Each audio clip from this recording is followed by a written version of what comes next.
Primera de Corintios capítulo 5 versículo 9 al 13 en versión Reina Valera 1960.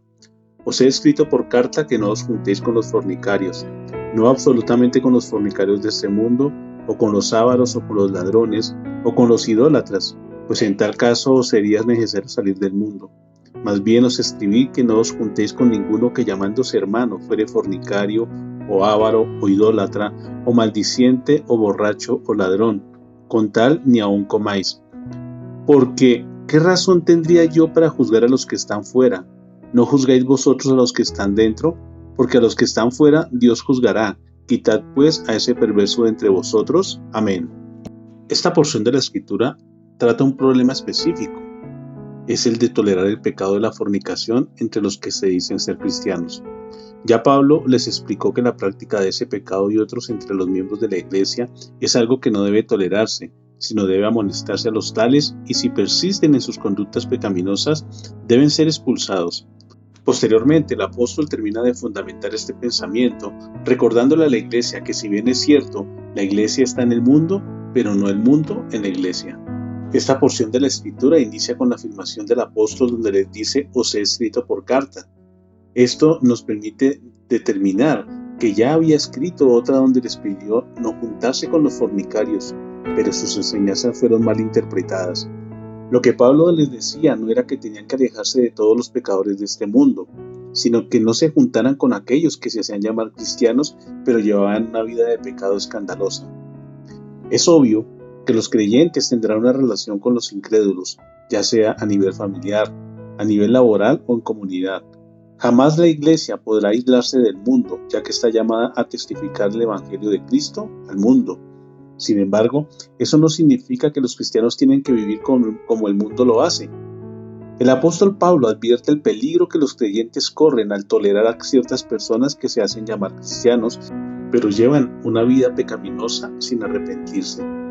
Este tipo de personas que saludan como cristianos participan en todas las reuniones de la iglesia, forman parte de la membresía, viven de tal forma que blasfeman el sacrificio de Cristo al continuar con algunos hábitos y comportamientos pecaminosos. Recordemos que en la carta a los Romanos, el apóstol Pablo nos dice que el hecho de que la gracia de Dios es infinita, esto no es una razón para abusar de ella, ya que todos los cristianos debemos morir al pecado. Esto lo vemos en el libro de Romanos capítulo 6, versículo del 1 al 6. Es importante comprender que cualquier abuso a esta bendita gracia es una terrible ofensa delante de Dios, lo cual puede llegar a condenar a aquellos que no se arrepientan de su conducta. El libro de Hebreos capítulo 6, versículo del 4 al 6 nos enseña: porque es imposible que los que una vez fueron iluminados y gustaron del don celestial y fueron hechos partícipes del Espíritu Santo, y asimismo gustaron de la buena palabra de Dios y los poderes del siglo venidero, y recayeron, sean otra vez renovados para arrepentimiento, crucificando de nuevo para sí mismos al Hijo de Dios y exponiéndole a vituperio. Como creyentes, estamos llamados a vivir en santidad en medio de este mundo, por lo que el convivir con alguien que se hace llamar cristiano pero vive en pecado pone en riesgo nuestra santidad, ya que podemos contaminarnos con sus malas prácticas. Recordemos nuevamente 1 de Corintios capítulo 5 versículo 12 al 13. Porque ¿qué razón tendría yo para juzgar a los que están fuera? ¿No juzgáis vosotros a los que están dentro? Porque a los que están fuera Dios juzgará. Quitad pues a ese perverso de entre vosotros. Aquí hay dos puntos importantes a tener en cuenta. El primero es que la iglesia está en el mundo, pero el mundo no está en la iglesia. Jesús oró a su Padre no para que sacara a sus discípulos del mundo, sino para que fueran santificados y enviados al mundo. Esto está en el Evangelio de Juan capítulo 17, versículo 14 al 19.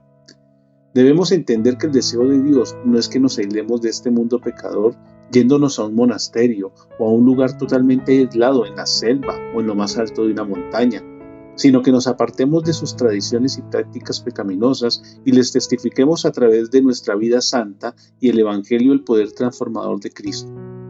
El segundo aspecto importante que tiene este versículo es que podemos aprender de este pasaje la enorme responsabilidad que cada uno de nosotros como creyentes tenemos al mantener la pureza espiritual del cuerpo de Cristo, por lo que la práctica desvergonzada del pecado no debe tolerarse en medio de la congregación. Como hijos de luz debemos estorbar el pecado de aquellos que se consideran cristianos y si no se arrepienten de sus acciones deben ser considerados como incrédulos y apartarse de ellos.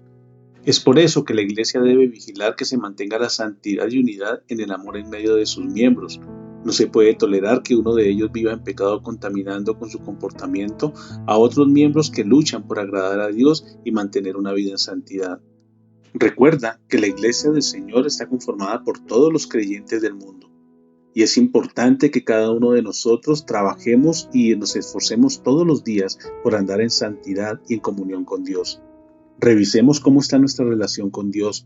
Si hay pecado oculto en nuestro corazón, este es el momento de sacarlo y entregarlo en las manos del Señor, limpiar nuestras vidas para ser verdaderamente santos delante de Dios y poder testificar y vivir el Evangelio en nosotros para que otros a través de nuestro ejemplo puedan llegar a los pies del Señor.